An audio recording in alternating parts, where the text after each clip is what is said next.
What is up, guys? Today we're going to be looking at 5 smartphones in the $400 to $500 price range. These are ones that I have all reviewed, but I want to do a part 2 of the phones that I haven't reviewed but I still really like. So first is the LG V50. Absolutely love this phone. Now you can get it for $430, and it's a really nice phone because I think it might be the cheapest 5G phone you can get right now. I think, don't quote me on it, but beautiful hardware on this guy. I really love the hardware, especially the flat, really clean camera design on here. Also, this phone is IP68 dust and water resistant. You also have the fingerprint scanner on the back, which is very fast.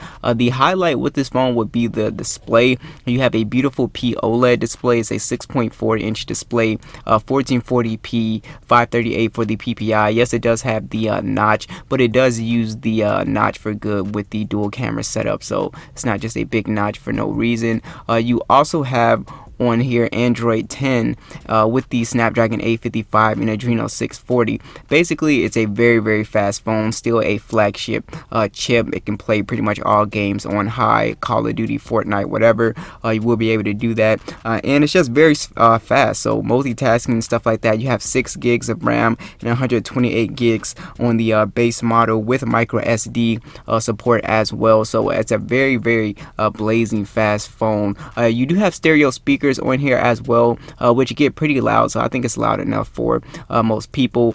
Music fans, you do have the quad DAC on here with the 3.5mm jack, so if you're a music fan, this is going to be the best phone on the list for some very high quality audio. You also have NFC on board as well, and the cameras on here are actually very good. So you have a 12 megapixel standard, a 12 megapixel telephoto, and a 16 megapixel ultra wide, shoots in 4K 30 or 60 FPS. Like I said, you have that front facing cameras, the dual setup, 8 megapixel and a 5 megapixel wide.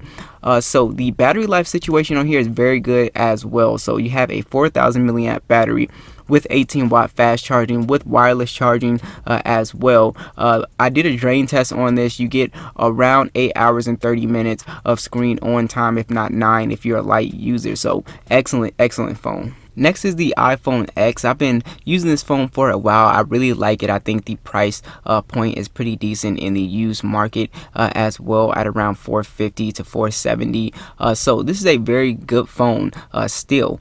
So this has the glass and metal designs, basically just like the iPhone XS. It's IP67 dust and water resistant. This has still a really nice display. It's a super OLED display, very color accurate. It's 1125 by 2436.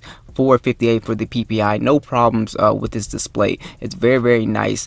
So you also have 120 Hz touch, so the phone just feels really fast as well. So one of the things that I really like about this phone is you have the latest version of iOS 13.5, but I see this phone getting updates for the next at least 3 to 4 years. So that is really awesome. So if you buy this phone, you know you're going to be set for updates at least for that amount of time, which is great. This is still a very fast phone with the Apple A11 chip, extremely fast when gaming and stuff like that. So Call of Duty, PUBG, I tested them all. They work really great. You can game at high settings, no problem on here. You do not have expandable storage, of course. 64 gigs of internal storage, so you might want to use the cloud if that's not enough, and 3 gigs of RAM. So you would think 3 gigs of RAM is pretty low, but with iOS the optimization is really great. It does not really lag at all, and multitasking is actually pretty good as well, so I didn't really have an issue with that. So you also have stereo speakers, which are actually very loud and have some really good quality, so I was very impressed with that as well. You also have NFC on this phone, of course, with the Apple Pay. So the cameras on here are definitely a highlight. You're still getting some pretty solid cameras on here, a 12 megapixel wide and a 12 megapixel telephoto, so no ultra wide, but you can get some really good portrait shots out of this guy. You do have 4K video, 24, 30 or 60 FPS with the front facing camera, which is really good quality as well. So you also have a 2716 milliamp battery with 15-watt fast charging with wireless charging. You can get through a day of battery life with this phone. The standby time is really good as well, but if you're like a heavy gamer, you might not be able to get through the day, but definitely just for like casual use, browsing the web, Instagram, stuff like that, this will be really great going through the day. So just a super solid iPhone. Again, if you want a phone that's going to get updates for the next 3 or 4 years, you don't want to shell out 700, 800 bucks, definitely a good pick. Next is the Google Pixel 3a XL. I really like this phone for some reason. It's just really great for the price point, and obviously the camera is the reason why I really like it. But let's go ahead and talk about it. It's coming at around 400 bucks. Now, you don't have a premium design. It's pretty much a plastic phone, but it's got a nice weight to it, and it doesn't feel like a cheap phone at all. So they did a really good job with that. The screen on here is fine. It's an OLED display. It's a 6-inch phone, so you do have a 1080p display, 402 for the PPI. No issues with the display. Sometimes when you're outside, it could be a little bit brighter, but overall I had no real issues with the display here.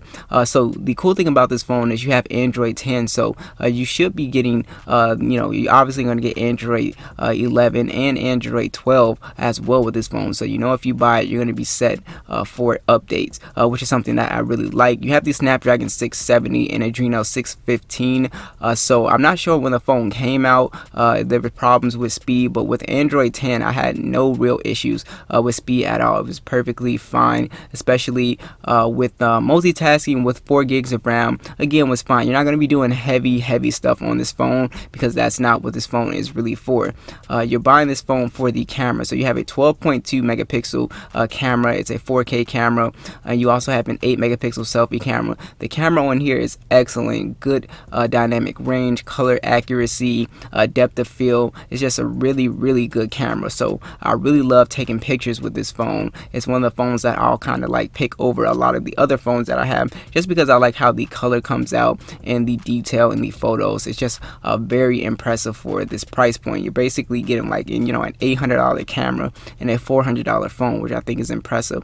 You do have stereo speakers, which are pretty loud on this phone as well, which is something that I like. NFC is on here as well for mobile payments. The fingerprint scanner is on the back. It's very fast. Battery life on here, you have a 3700 milliamp battery, but you do not have wireless charging. You do have fast charging at 18 watts, but battery life you can definitely get through a day, no problem on here. So I didn't have an issue with battery life on here. So overall, a super solid phone. Next is the OnePlus 7 Pro. So brand new, you can get this phone for $500. Again, links will be down below. And this is the phone that I actually use still as my daily driver. I'm gonna update to the 7T Pro, but I just absolutely love this phone for the display. But let's talk about the hardware. It is really good hardware. It's a glass and metal design, so just very nice feeling in the hand. There is no official IP rating, but you can get this web, but I still wouldn't recommend it. So let's go ahead and talk about the display. To me, is the reason to buy this phone. So you have a 6.67 inch notchless fluid AMOLED display. It's a 1440p display, 516 for the PPI with a 90 hertz refresh rate. So if you're somebody that watches a ton of video on your phone, social media, this is what this phone is for. It's just a beautiful display, very immersive experience without the punch hole or a notch. Just gorgeous, and it feels really fast with the 90 hertz refresh rate. So you do have the latest version of Oxygen OS with Android 10 on here. The Snapdragon 855, again, basically a flagship processor. It pretty much can play anything on high as well. This phone does not have expandable storage, but you do have 128 gigs of storage with 6 gigs of RAM. And like I said, the phone is very fast. Oxygen OS is one of my favorite skins. It's very feature packed. So you do have the stereo speakers on here as well, which are pretty loud. They're not the loudest stereo speakers, but they are loud enough. And one of my favorite things is the fingerprint scanner. It's extremely fast, one of the fastest that I personally have tested. So very fast, very cool feature to have. Of course, this phone has NFC as well. For the camera situation, the cameras are a little underrated on this phone, but I think they've done a really good job, especially with software updates. You have a 48 megapixel wide, 8 megapixel telephoto, and 16 megapixel ultra wide. Shoots in 4K. So when this phone first came out, it got a lot of drag about the cameras, but now with software updates, I think the cameras look really great, as you can see from these photos. So I actually love taking pictures on this phone. So you do have a 4,000 milliamp battery. With this phone, you can easily get 8 to 8 hours and 30 minutes of screen on time. That's usually what I get. And plus you have 30-watt fast charging, so this phone charges very fast as well. So overall, one of my favorites. Again, one of the phones that I use every day. Last on my list is the LG G8. This is an excellent phone, brand new. You can get it for around $400. But this phone is really great in the renewed space as well for around $200 to $250, which is something that I really love. That's the one that I have. So let's go ahead and talk about it. It's basically a flagship phone, kind of like the V50, pretty much, minus the 5G really.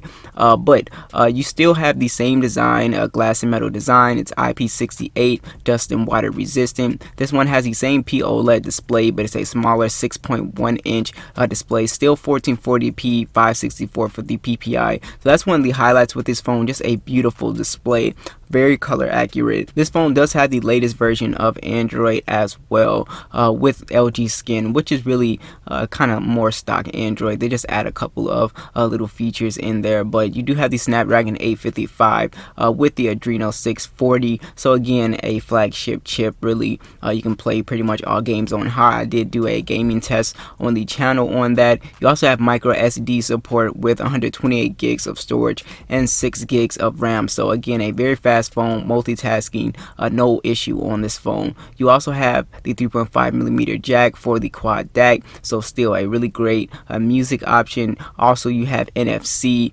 as well. You have the one speaker on here, and it's okay. It's not the best. It's not as good as the G7s or the V50 in my opinion, but it gets decently loud, so no real issue there. You also have a dual camera setup on this one. It's a 12 megapixel standard and a 16 megapixel ultra wide, 4K 30 or 60 FPS. Very good pictures, very capable. I know someone's gonna ask, I would take this or the V50 over the G8 still, but this does have some really good photos, as you can see. So you also have very good battery life on here. You have a 3,500 milliamp battery with 21-watt fast charging, so this charges pretty fast as well, with wireless charging as well. So you can easily get 8 to 9 hours of screen on time on this phone. Again, I did a battery drain test, so please do check that out. So one of my favorite phones. Like I said, you get this phone in the renewed space, you're getting an excellent deal. So thanks for watching, and I will catch you guys in the next one.